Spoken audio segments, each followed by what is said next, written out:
This is the fifth lesson in the Priestess Path, and this is our little sneak peek. So during our time today, we are going to do a little meditation. I'm going to talk about these archetypes of the Maiden, Mother, and Crone and where they sort of originated within witchcraft and how they show up. And then we will sort of wrap up our time. So if you have a pen and paper handy, you may want that to do a little jotting things down after our brief exercise.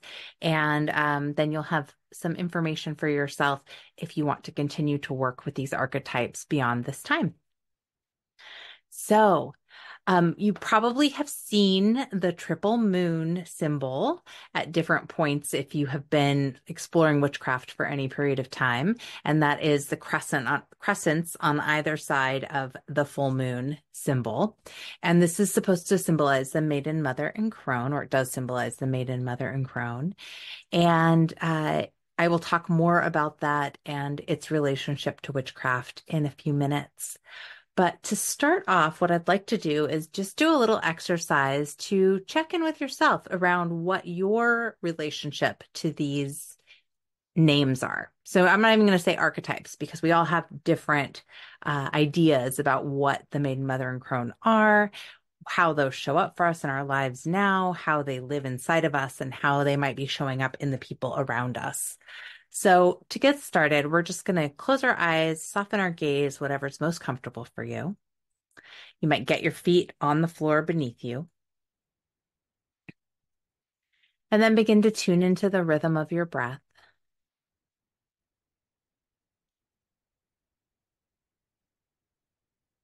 Finding that flow of the in and the out.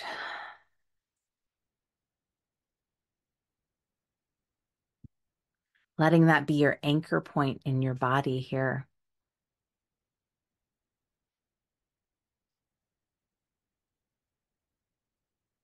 If your mind wanders at any point, just bring yourself back to the in and the out, back to that rhythm of your breath.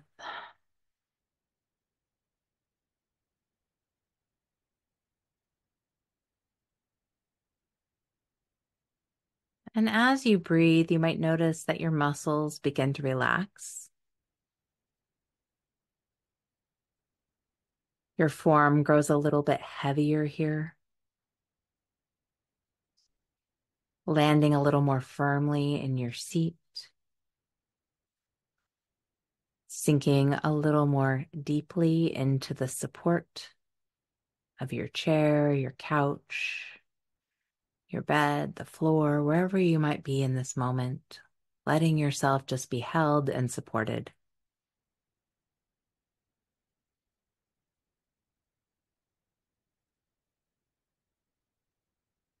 And then bringing that awareness up into your third eye space, that space that resides right in the center of your forehead, this place of vision. And as you bring your awareness here, you might begin to feel that space open.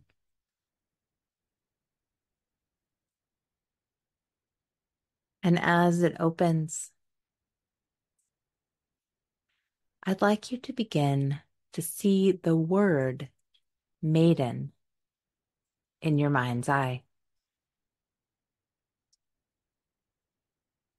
And as you see this word before you, begin to see the associations you have with this word.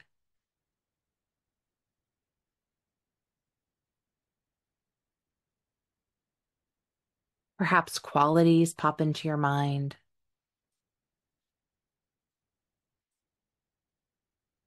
Perhaps it's people that you see or feel.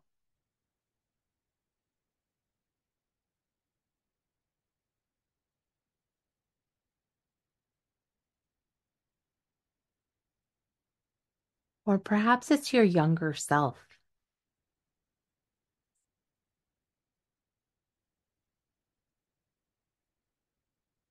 Just let these images, these feelings arise.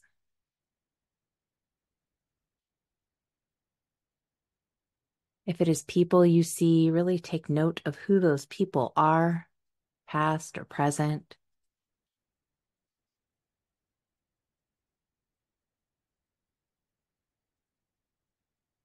Noticing what it feels like as you imagine them.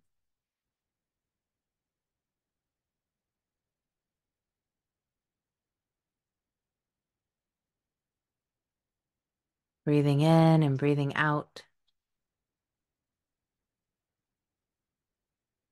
Taking in this information.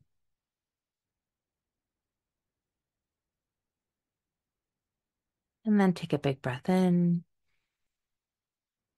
And let your exhale clear the slate. Letting all that maiden energy dissipate. And now in your mind's eye, call into focus the word mother.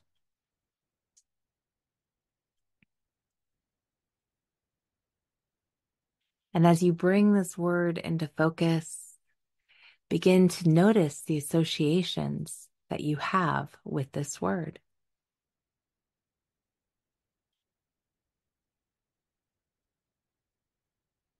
Perhaps they're very literal, and you think of being a mother or your mother.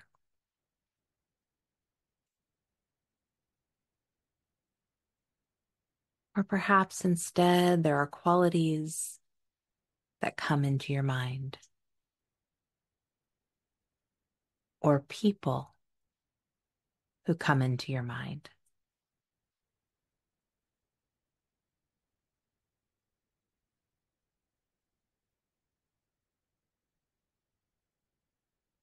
Breathing in and breathing out. Notice how you feel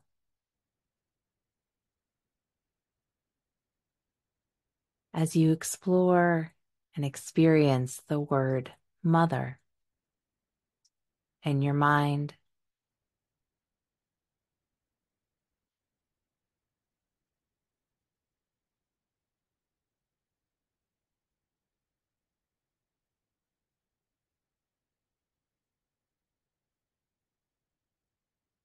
And then taking a big breath in and exhaling out, you can allow that word and all of those associations to begin to dissipate and fade from your mind's eye. Clearing the slate.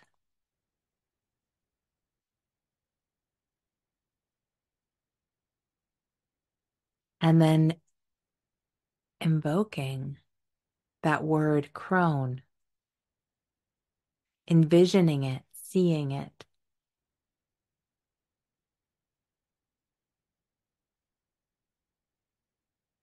What is the energy of the word crone?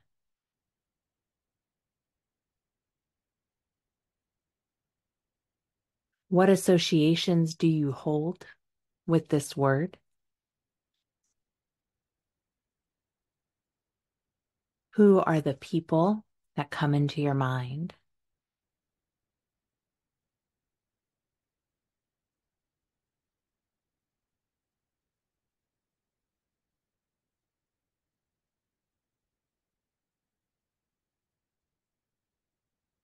What is your relationship to them?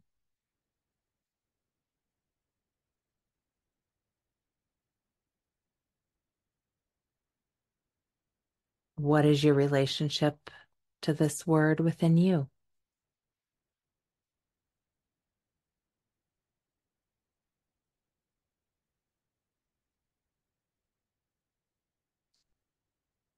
Taking one big breath in, exhaling it out, letting that clear this word, this energy, these visions from your mind. Letting yourself tune back into your body, your breath, that in, that out, the sensation of your seat beneath you, the sensation of the air on your skin. Taking another breath in. And as you exhale, you can let your eyes come open and you might choose to reach for your pen here. We'll just take a minute or so to jot down any keywords, phrases, people, names that stood out to you in this brief meditation.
And if you feel like there's more that you want to write about this, you can go ahead and leave yourself some keywords or phrases that will help to ignite that memory if you come back to this at a later time.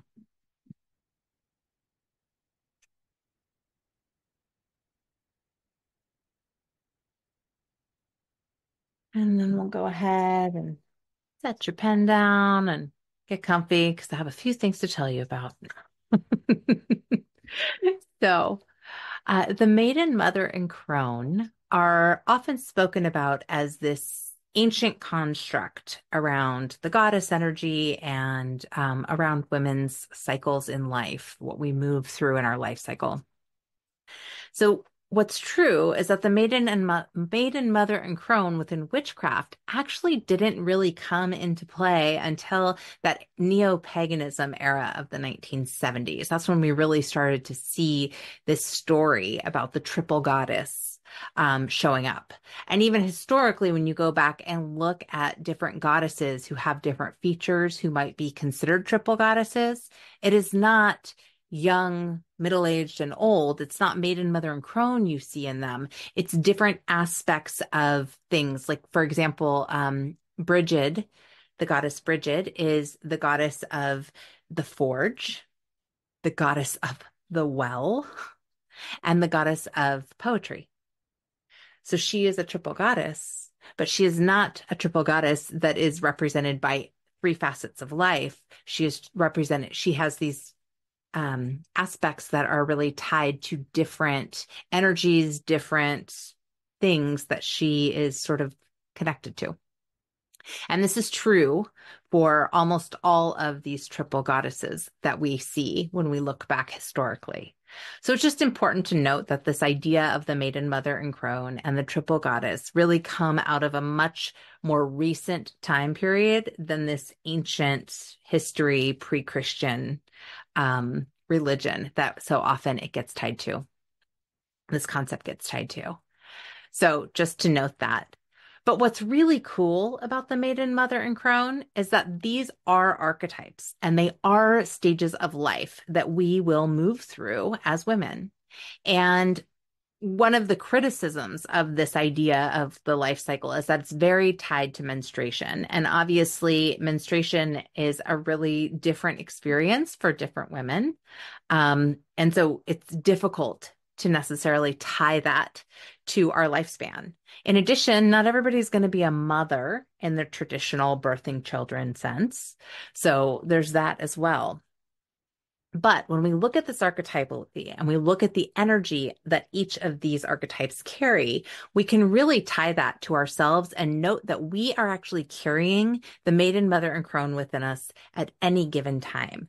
We all have aspects of these, whether we have made it to cronedom yet or not, whether we had a happy childhood or not, whether we ever gave birth to children or not. We all hold aspects of these at every moment of our lives. And so I'm going to talk a little bit about that, and also talk about the shadow and light that exist in each of these archetypes. But I want to share with you, let me see here if I can pull it up. Where are you? I think it's here. I have a PDF that I had made at one point. Here it is. The Maiden, Mother, and Crone correspondences. And I think this can be a really helpful thing to sort of look at how these stages of our lives and these archetypes tie into the moon and tie into the seasons as well. So you'll see we have the maiden here. At the beginning, we look at birth, then we move into maidenhood, and you can look at the moon cycle from the new moon, and then it begins to grow, right? So that's where we see the maiden showing up as that first crescent into that half moon and then moving toward full. And we also see spring and this sort of beginning of summer happening. So I think one of the flaws of just looking at the maiden, mother, and crone is that really the maiden, when that's the first thing that comes into my mind, is like a child. But there's this whole span of time between being a child and hitting like mother energy of young adulthood, and that's sort of missing from this construct. So as you see on my chart, I have that here spaced in between. And the same thing with that menopausal time, I guess it would be considered perimenopause, between that time when you're really fertile and the time when you're regularly bleeding, that time of motherhood into that time of crondom. There's that other spot, that perimenopause spot. So really, if you were to break this down, it's more like there are 5 stages. And then if you add in birth and death, you got 7. So just to sort of name that here. And you see that also with the moon cycle. We move through all these different cycles, lunar cycles, starting with the new, moving to full, and then coming all the way back to new again. And we see with the seasons, the spring is in that maiden time, and then we get summer, like I said, is split between young adulthood and mother.